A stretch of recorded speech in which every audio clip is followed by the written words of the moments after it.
Welcome to Nanak classes. दोस्तों, Nanak classes के YouTube channel पे आपका स्वागत है। आज 4 फरवरी 2022 और 4 फरवरी 2022 के जितने भी मोस्ट इंपोर्टेंट हम राजस्थान करंट अफेयर्स की चर्चा करेंगे 2022 की। तो 4 फरवरी 2022 की करंट अफेयर्स की इस क्लास को शुरुआत करने जा रहे हैं। तो टुडे मोस्ट इंपोर्टेंट क्वेश्चन, सारे विद्यार्थी वीडियो को लाइक करोगे। सबसे पहले आपका काम है कि लाइक कर देना और फिर शेयर किया करो अपने ग्रुपों में, टेलीग्राम, व्हाट्सएप, फेसबुक, जो भी आपके पास ग्रुप बने हुए हैं। और अगर खुद आपने अभी चैनल सब्सक्राइब नहीं किया तो उसे कर लें। तो स्टार्ट करते हैं और सभी विद्यार्थियों को good morning. Rajasthan current affairs की इस छोटी सी क्लास की शुरुआत और पहला बहुत ही इंपॉर्टेंट क्वेश्चन, डॉक्टर कोमल कोठारी स्मृति लाइफ टाइम अचीवमेंट लोक कला पुरस्कार किसे प्रदान किया गया? जी बिल्कुल, बहुत ही शानदार क्वेश्चन है। डॉक्टर कोमल कोठारी स्मृति लाइफ टाइम अचीवमेंट लोक कला पुरस्कार किसे प्रदान किया गया? इतने दिन ये घोषित था, आज ये कल ये दे दिया गया था, इसलिए चर्चा में आ गया। कौन? डॉक्टर कोमल कोठारी स्मृति लाइफ टाइम अचीवमेंट लोक कला पुरस्कार किसे प्रदान किया गया? तो विजय वर्मा और डॉक्टर प्रकाश खांडके को। किसको? विजय वर्मा और डॉक्टर प्रकाश खांडके को दिया गया। अब देखिए तथ्य इसकी, पश्चिमी क्षेत्र सांस्कृतिक कला की ओर से डॉक्टर कोमल कोठारी स्मृति लाइफ टाइम अचीवमेंट लोक कला पुरस्कार विजय वर्मा और डॉक्टर महाराष्ट्र के डॉक्टर प्रकाश खांडके को प्रदान किया गया। तस्वीर में यहां देख सकते हो, ये विजय वर्मा को दिया जा रहा है और इससे पहले प्रकाश खांडके को दिया गया। तो संयुक्त रूप से दोनों को दिया गया, ध्यान रखना, ठीक है, याद रखना। बहुत इंपॉर्टेंट क्वेश्चन है ये, कोमल, डॉक्टर कोमल कोठारी, तो याद रखना, इंपॉर्टेंट। देखिए, पश्चिमी सांस्कृतिक कला केंद्र, पश्चिमी क्षेत्र सांस्कृतिक कला केंद्र का मुख्यालय उदयपुर केंद्र है। बागोर की हवेली, स्थापना 1986 को हुई थी और वर्तमान महानिदेशक है किरण सोनी गुप्ता। ये जो कोमल कोठारी स्मृति लाइफ टाइम अचीवमेंट लोक कला पुरस्कार है, ये किरण सोनी गुप्ता प्लस राज्यपाल के जो मुख्य है राजीव, उनके द्वारा दिया गया, ध्यान रखना, ठीक है। तो जो राज्यपाल के मुख्य जो सचिव है सुबीर कुमार, उनके द्वारा ये प्रदान किया गया। तो ये पेपर में आता ही आता है, पश्चिमी क्षेत्र। और हाल ही में पश्चिमी सांस्कृतिक कला केंद्र की तरफ से उदयपुर के अंदर 10 दिवसीय शिल्पग्राम का महोत्सव का आयोजन भी किया गया था। अब देखिए बात आती है, डॉक्टर कोमल कोठारी कौन है? तो ये जोधपुर के हैं और एक साहित्यकार थे। इन्हें अपनी कृति के लिए बहुत सारे पुरस्कार मिल चुके हैं। कोमल कोठारी और विजय दान देथा का नाम सुना आपने? विजय दान देथा, जो जिसे बिज्जी के नाम से जाना जाता है, दोनों ने मिलकर जोधपुर में बोरुंदा में रूपायन संस्थान की भी स्थापना की थी, ये भी याद रखना। अब देखिए ऑप्शन के अंदर आपके सामने और सारी बातें। मिथेश निर्मोही, कीर्ति शर्मा क्यों चर्चा में है? मिथेश निर्मोही को अब की बार 2021 का 2022 में राजस्थानी भाषा का साहित्य अकादमी पुरस्कार दिया गया मुक्ति के लिए। कीर्ति शर्मा को राजस्थानी भाषा का केंद्रीय बाल साहित्य पुरस्कार दिया गया। और हिमताराम बाबू 2020 में पद्मश्री मिला, नागौर के हैं और हाल ही में इन पे डॉक्यूमेंट्री बन रही है। अर्जुन सिंह शेखावत 2021 में पद्मश्री दिया गया, पाली जिले के हैं।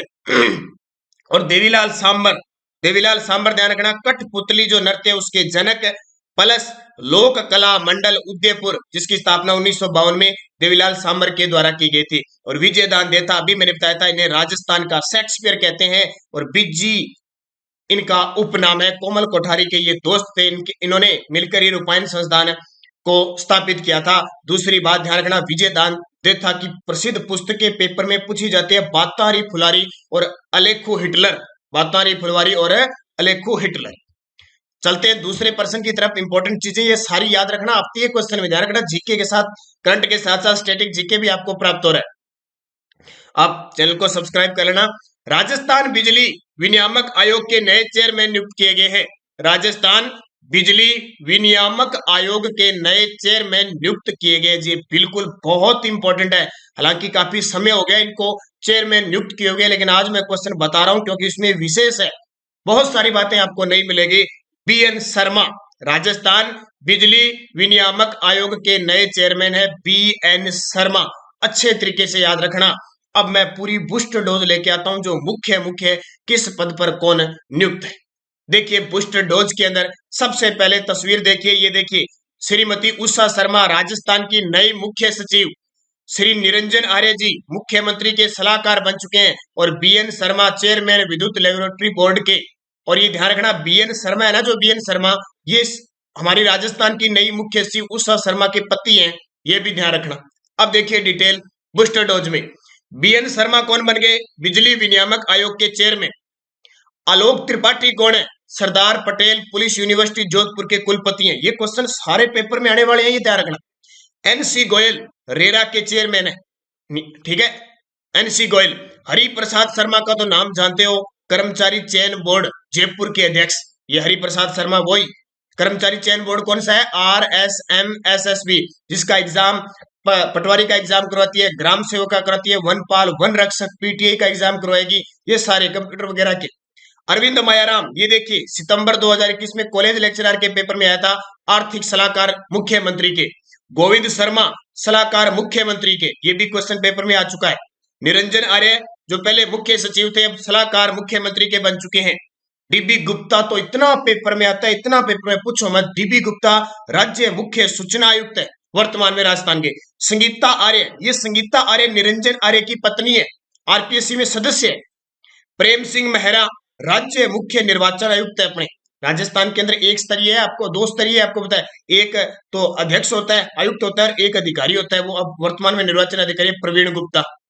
उषा शर्मा बीएन शर्मा की पत्नी, इन्हीं बीएन शर्मा की पत्नी है, राज्य की मुख्य सचिव है। और ये नाम देखिए राजीव स्वरूप जो राजस्थान के मुख्य सचिव रह चुके हैं।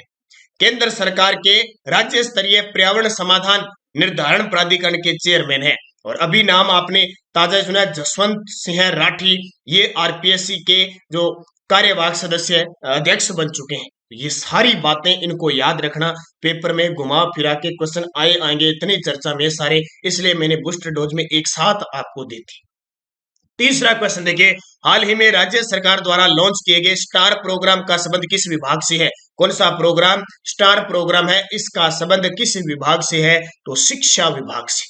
अब ये क्या है स्टार प्रोग्राम और क्या किससे क्या संबंध रखता है, शिक्षा विभाग, इसकी हम चर्चा करते हैं। देखिए विभाग ने जनवरी से मार्च तक, जनवरी अब ये जनवरी गया है, फरवरी और मार्च तक बच्चों की पढ़ाई के लिए स्टार प्रोग्राम लॉन्च किया है। प्रोग्राम के तहत ऑनलाइन ऑफलाइन दोनों ही तरीकों से विद्यार्थी की पढ़ाई होगी। पढ़ाई को नियमित करने के उद्देश्य से शिक्षा विभाग ने 3 माह की पढ़ाई का रोड मैप तैयार कर लिया है। इसी आधार पर राज्य के सभी स्कूलों में बच्चों की पढ़ाई होगी। स्कूलों में 8वीं, 10वीं और 12वीं बोर्ड कक्षाओं के विद्यार्थियों का कोर्स शिक्षकों को 20 फरवरी और पहली से 7वीं और 9वीं व 11वीं कक्षा के विद्यार्थियों का कोर्स 15 मार्च तक पूरा करवाना होगा। कोर्स पूरा होने के बाद बोर्ड कक्षाओं के विद्यार्थी को 20 फरवरी के बाद मॉडल टेस्ट पेपर के जरिए फाइनल परीक्षा का अभ्यास करवाया जाएगा। कोविड-19 की परिस्थितियों के मुताबिक मॉडल पेपर ऑनलाइन और ऑफलाइन दोनों ही तरीके से विद्यार्थियों को उपलब्ध होंगे। तो ये प्रोग्राम कौन सा है, स्टार प्रोग्राम। बस इतना याद रखना कि स्टार प्रोग्राम का संबंध शिक्षा विभाग से। बाकी तो ये 8वीं 10वीं बोर्ड, क्योंकि अभी कुछ दिन 1 महीना बच्चों का पढ़ाई खराब हुई थी शहरी क्षेत्रों में, ग्रामीण में तो चलते रहे थे, शहरी क्षेत्रों में पढ़ाई खराब हुई थी, अब वापस स्कूल लग चुके हैं। तो सरकार किसी न किसी रूप से काम करे, जैसे कॉलेजों के लिए ज्ञानदूत कार्यक्रम चला रही है, उससे पहले स्माइल प्रोजेक्ट वगैरह दूरदर्शन पर है, ये देववाणी वगैरह काम तो जरूर सरकार लगातार कर रही है। लेकिन फिर भी क्योंकि बच्चे का जो बेस है वो खत्म होता जा रहा है, क्योंकि जैसे 1 महीने क्या आप खुद 10 दिन पढ़ाई छोड़ के देख लो, हमारी ये कंडीशन हो जाती है कि ऐसे लगता है हमने कभी जिंदगी में किताब नहीं उठाई, ऐसी कंडीशन हो जाती है। तो ये तो बच्चे हैं, शुरुआत जो करता है, ये देखिए शुरुआत जो करता है शुरुआत ही वहीं से खत्म हो जाती है। तो पिछले 2 साल से जो छोटे पहली, दूसरी, चौथी, 5वीं, 6वीं तक तो वैसे ही बच्चों को हमारे नहीं आता था, और अब तो खत्म होगी। तो सरकार निरंतर प्रयास कर रही है और प्रयास जारी है।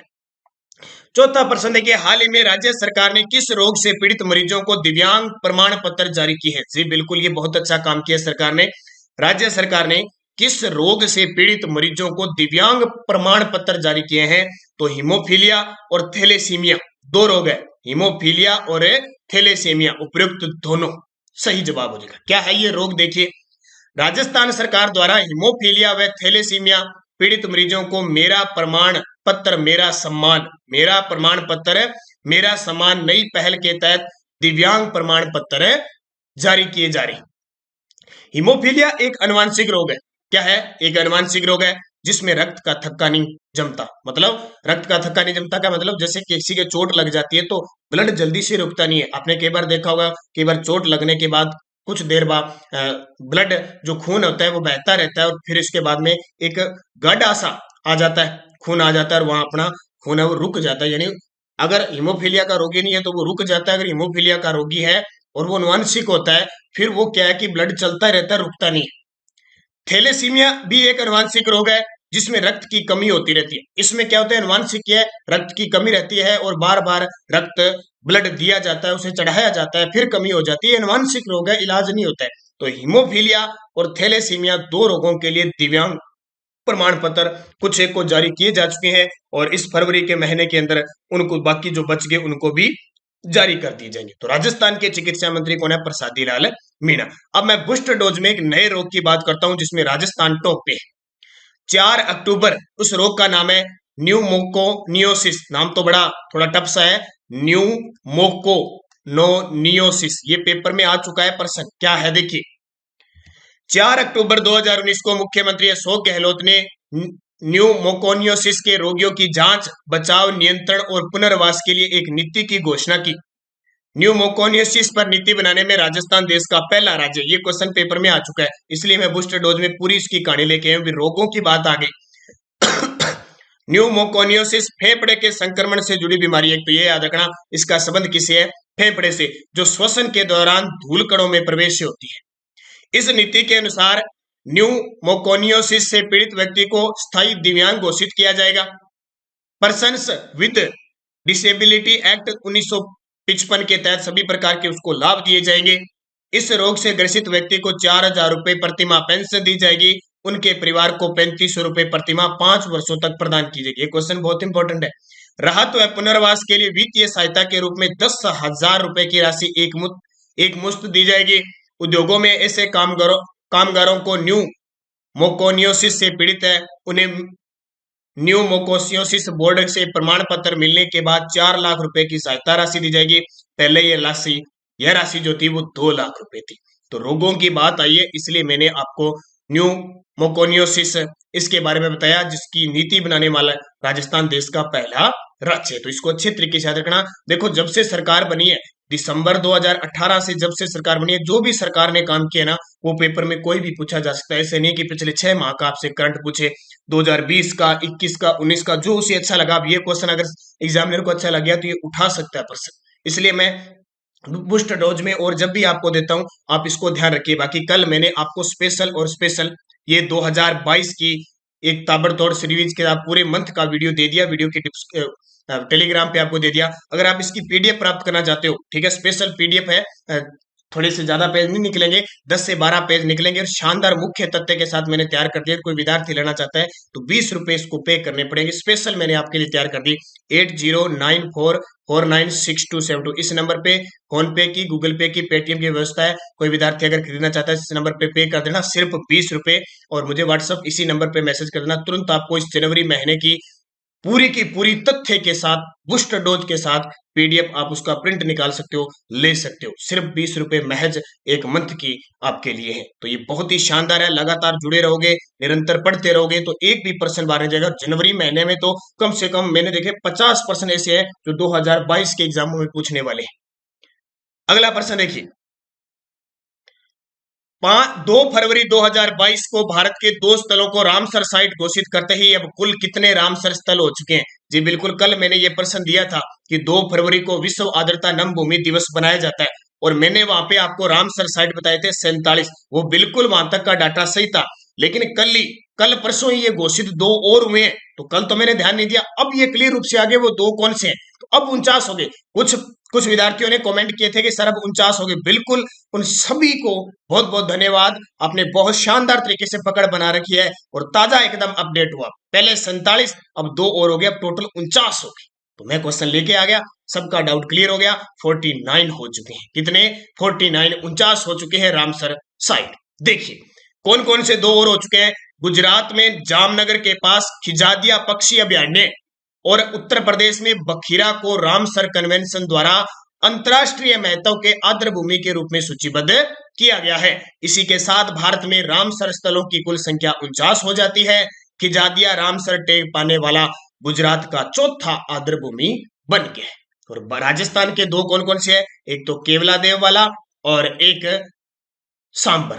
देखिए ये मैंने पूरी क्लियर आपको बता दी। अब किसी के शायद ही कंफ्यूज रहेगा, देखो मिस्टेक हो जाती है कई बार अपडेट, यानी ये मिस्टेक तो क्या कह सकते हैं कि कल ही इसकी रिपोर्ट आई, मैंने तो कल देखी इसकी कि दो और सरकार ने, क्योंकि परसों तो 2 फरवरी थी, तो 2 फरवरी के दिन इसकी घोषणा हुई थी, कल इसकी डाटा आया, तो मैंने आज इस क्वेश्चन को बता दिया। भी कुछ एक विद्यार्थी 47 से 49 बता रहे थे, क्योंकि अभी गूगल वगैरह पर सर्च करोगे तो अब आएगा 49, पहले 47 ही था, ठीक है। तो अब 49 हो गए, तो सारे याद रखना टोटल 49, और ये 49 में दो और कौन से 48 49, खिजादिया पक्षी अभ्यारण्य पेपर में सीधे आ जाएगा, खिजादिया पक्षी अभ्यारण्य कहाँ पे, गुजरात में, और बखीरा कहाँ पे, उत्तर प्रदेश में। तो दोनों आपके लिए क्लियर हो गए। छठा क्वेश्चन देखिए, हाल ही में राजस्थान के कितने जिलों में ट्रैफिक पार्क की स्थापना की मंजूरी दी गई है। हाल ही में राजस्थान के कितने जिलों में ट्रैफिक पार्क की स्थापना की मंजूरी दी है, 17 जिलों, कितने, 17।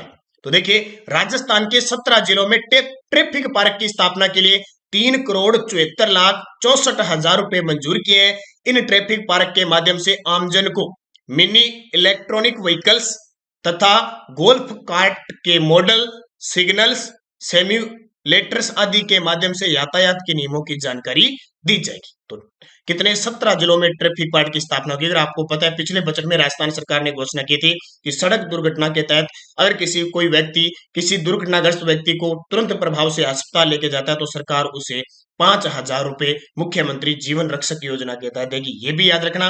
राजस्थान के परिवहन मंत्री हैं ब्रजेंद्र ओला, और आज आपको मिलेगा जो केंद्रीय बजट जारी हुआ है 1 फरवरी 2022 को केंद्रीय वित्त मंत्री निर्मला सीतारमण जी ने, उसके वो टॉप क्वेश्चन जो पेपर में आने के लायक है, आज आपको स्पेशल वो वीडियो दूंगा। मैंने पूरा निचोड़ निकाली है, अब उस वीडियो को मैं आज आराम से सही रूप से आपको मिलेगा, जो टॉप वो क्वेश्चन है, वो आने वाले एग्जामों में क्वेश्चन पूछा जाएगा।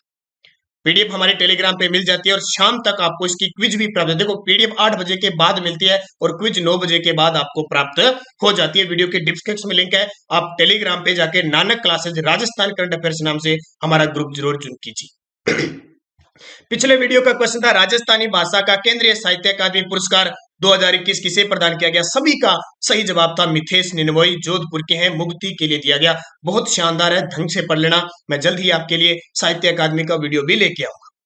अब आपके लिए क्वेश्चन जिसका जवाब आपको कमेंट बॉक्स में देना है। हाल ही में आरपीएससी के नए कार्यवाहक अध्यक्ष किसे बनाया गया। आरपीएससी के कार्यवाहक अध्यक्ष किसे बनाया गया है। उषा शर्मा, निरंजन आर्य, जसवंत सिंह राठी, बीएन शर्मा। ये बहुत इंपॉर्टेंट क्वेश्चन है, ध्यान रखना। यस्टरडे डोज क्या थी। वेली कृष्ण रुक्मिणी ग्रंथ के लेखक पृथ्वीराज राठौड़। ये पृथ्वीराज राठौड़ बीकानेर के शासक राय सिंह के भाई थे और बीकानेर के शासक कल्याणमल सिंह के पुत्र थे। 1570 में नागौर दरबार में अकबर की अधीनता स्वीकार करवाई थी कल्याणमल ने, और पृथ्वीराज राठौड़ को गागरोन की जागीर दी थी। और वहीं गागरोन दुर्ग में बैठे हुए पृथ्वीराज राठौड़ ने वेली कृष्ण रुक्मिणी ग्रंथ लिखा था, जिसको दुर्साहड़ा ने 5वां वेद और 19वें पुराण की संज्ञा दी थी। और एलपी टेसिटोरी ने इसे डिंगल का हेरोज कहा था पृथ्वीराज राठौड़ को। कन्हैयालाल सेठिया ने अपनी पित्थल और पाथल, पित्थल किसको कहकर संबोधित किया, पृथ्वीराज राठौड़ को। इतनी सारी बातें पृथ्वीराज राठौड़ की होगी। वीर विनोद ग्रंथ के लेखक कौन है। श्यामल दास। ये मेवाड़ के शासक सज्जन सिंह के दरबारी कवि थे। वीर विनोद के ग्रंथ के लेखक श्यामल दास। इस ग्रंथ में लिखा हुआ है कि महाराणा कुंभा ने राजस्थान के 84 में से 32 दुर्गों का निर्माता महाराणा कुंभा था। राव जेत सिरो छंद के लेखक बिठू सुजा। कौन थे, बिठू सुजा। पग फेरो ग्रंथ के लेखक मणि मधुकर। ये क्वेश्चन कई बार आया हुआ है। और डोला मारूरा दुहा ग्रंथ के लेखक है कवि कलोन। ये पांचों क्वेश्चन जिस भी विद्यार्थी ने सही जवाब दिया उनको हार्दिक शुभकामनाएं। अब अगले 5 क्वेश्चन फिर ग्रंथों से चलेंगे, 3-4 दिन पूरे ग्रंथ क्लियर कर लेंगे। कायम खां रासो ग्रंथ के लेखक। देखो किसी को पता नहीं होता ना, पहली बार तैयारी कर रहा है और है, अगर किसी को नहीं पता तो आप देख लिया करो, देख के आंसर जरूर दिया करो, फिर आप भूलोगे नहीं। हमीर हट ग्रंथ के लेखक कौन है। हमीर हट ग्रंथ के लेखक कौन है। कनक सुंदर उपन्यास के लेखक कौन है। कनक सुंदर उपन्यास के लेखक कौन है। वास्तु मंजरी ग्रंथ के लेखक कौन है।